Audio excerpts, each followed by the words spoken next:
এক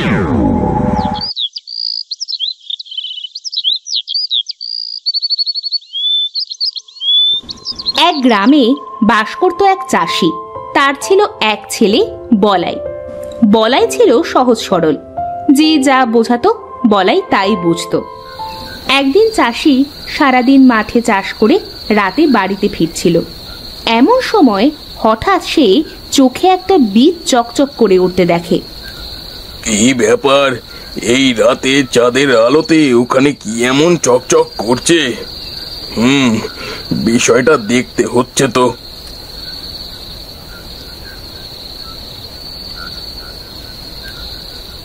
এত ছোট একটা জিনিস কিন্তু সোনার মতো চকচক করছে। দেখে তো মনে হচ্ছে এটা কোনো গাছের বীজ হবে হয়তো। যাই, এটা নিয়ে বাড়িতে যাই।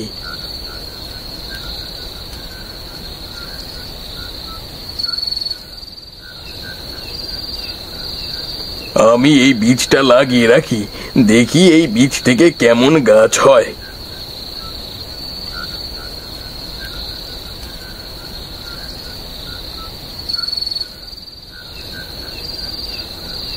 কে ওখানে? এইভাবে কে মাটি কোপাচ্ছে? ও তুমি? আমি ভাবলাম কে না কে। তা এখানে কি করছো? ও কিছু না, এই টমেটোর বীজ লাগালাম একটা। কি টমেটোর বীজ? তাই অসময় টমেটোর বীজ কোথায় পেলে শুনি? তা পেয়েছি, চলো, খুব ক্ষুধা লেগেছে, কিছু খাইতে দাও তো। হ্যাঁ চলো, তুমি বসো, আমি তোমার জন্য খাবার নিয়ে আসছি। বলাই খেয়েছে? হ্যাঁ, ও খেয়ে ঘুমিয়ে পড়েছে।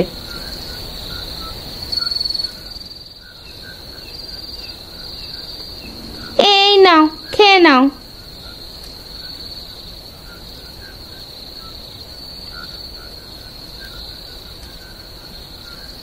বাবা, তুমি এসেছো? হ্যাঁ রে বাবা, কিছু বলবি?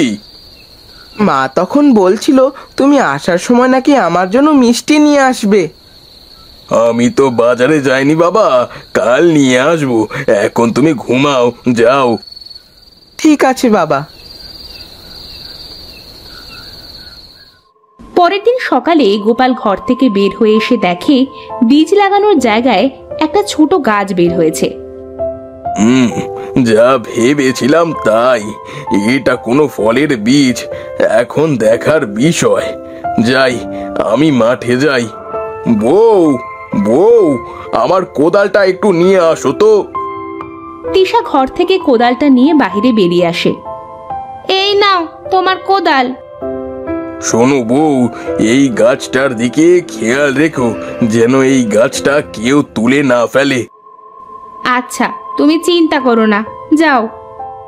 গোপাল মাঠে চলে যায়। তিশা গাছটার কাছে বসে বলে, এই গাছটা দেখতে এমন অদ্ভুত লাগছে কেন?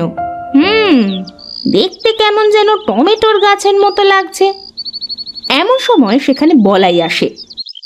মা, ও মা, এখানে তুমি কি করছো? কি আর করবো, তোর বাবার গাছ পাহারা দিচ্ছি। শোন, তুই এই গাছটা সারাদিন পাহারা দিবি।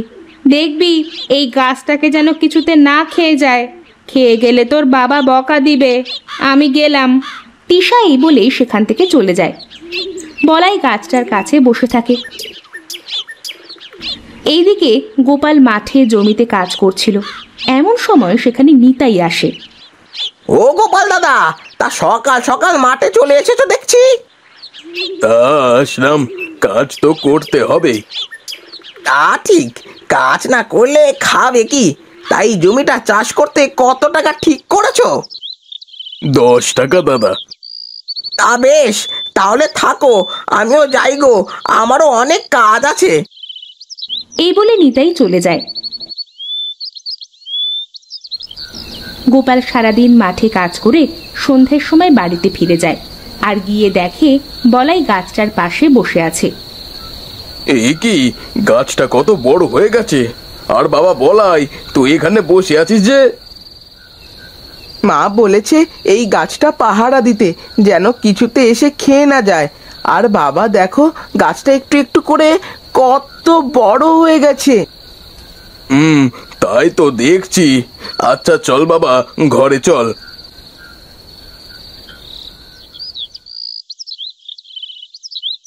পরের দিন সকালে গোপাল ঘুম থেকে উঠে এসে দেখে একটা সোনালী টমেটো ধরেছে।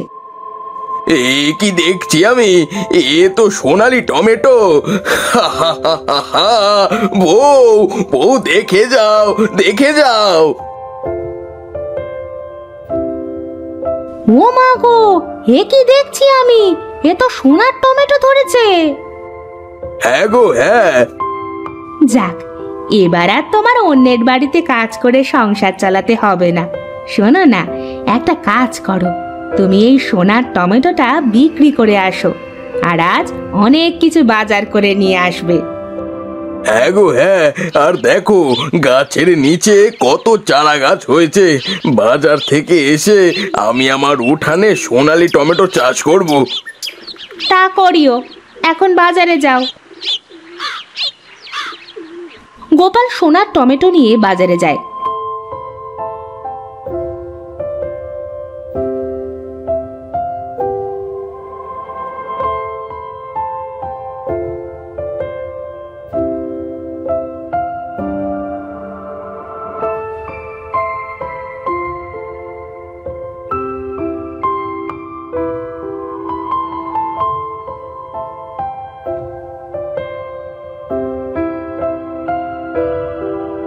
বউ, ও বউ, এই দেখো কত বড় মাছ কিনেছি। অনেক সুন্দর তো মাছটা, দাও দাও। ধরো মাছটা ধরো, আর এই নাও টাকাগুলো ধরো। তিশা মাছ নিয়ে ঘরে চলে যায়। একটা গাছে একটা সোনার টমেটো হয়েছে, তাহলে আরো লাগালে আরো বেশি হবে। যাই, চারা গাছগুলো তুলে লাগিয়ে ফেলি।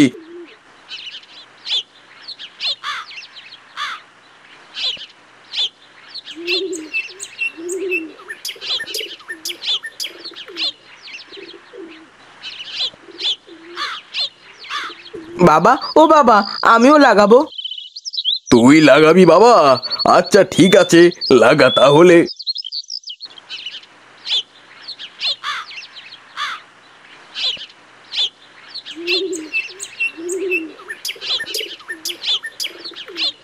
হ্যাঁ, এবার হলো আমার সোনালি টমেটোর বাগান।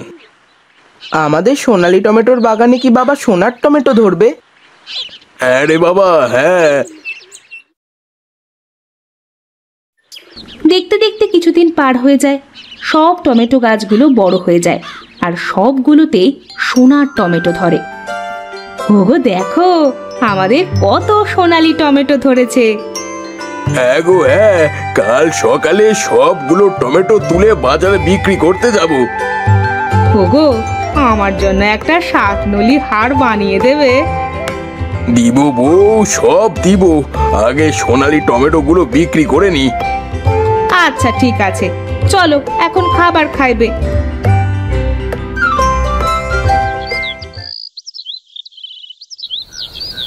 সেদিন রাতে গোপালের সোনালী টমেটো বাগান চাঁদের আলো পড়ায় চকচক করে ওঠে। এই দৃশ্য লালু চোরের চোখে পড়ে। এ কি, গোপালের বাড়িতে এত আলো আসছে যে? ব্যাপারটা কি দেখতে হচ্ছে তো। আরে বা, আমার তো কপাল খুলে গেল। এ তো সোনার টমেটো। আমি অনেক বড় লোক হয়ে যাব, বড় লোক। না না, বেশি কথা না বলে এই সব টমেটো নিয়ে কেটে পড়ি।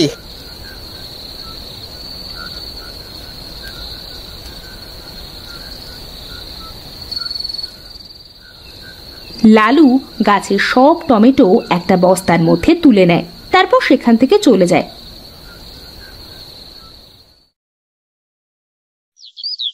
পরের দিন সকালে গোপাল আর তিশা এসে দেখে একটাও টমেটো নাই। ওগো, ওগো, আমাদের সোনার টমেটোগুলো কোথায় গেল?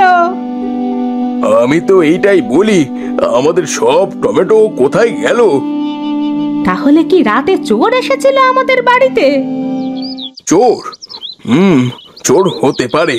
আমাদের গ্রামের চোর থাকার মধ্যে তোর ওই পাড়ার লালু চোর। আচ্ছা বউ, তুমি ঘরে যাও, আমি গিয়ে দেখে আসি লালু চোর আমার টমেটো চুরি করেছে নাকি। এদিকে লালু সব টমেটো বিক্রি করে রাস্তা দিয়ে মনের আনন্দে হাঁটছিল। ওই তো লালু চোর বাজারের দিক থেকেই আসছে, আর কি যেন বলতে বলতে আসছে মনে হচ্ছে। এই বলে গোপাল একটা গাছের আড়ালে লুকিয়ে পড়ে আর লালুর কথা শোনে।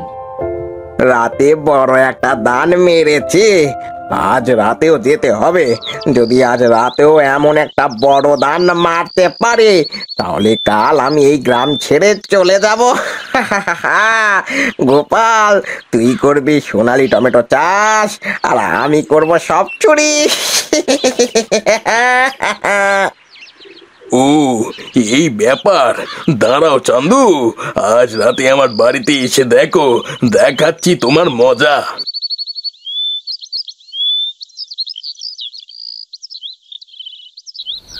সেদিন রাতে লালু আবার আসে গোপালের বাড়িতে। তারপর যেই টমেটো তুলতে যায়, এমন সময় একটা কণ্ঠস্বর ভেসে আসে। আজ তো রক্ত খাবো আমরা।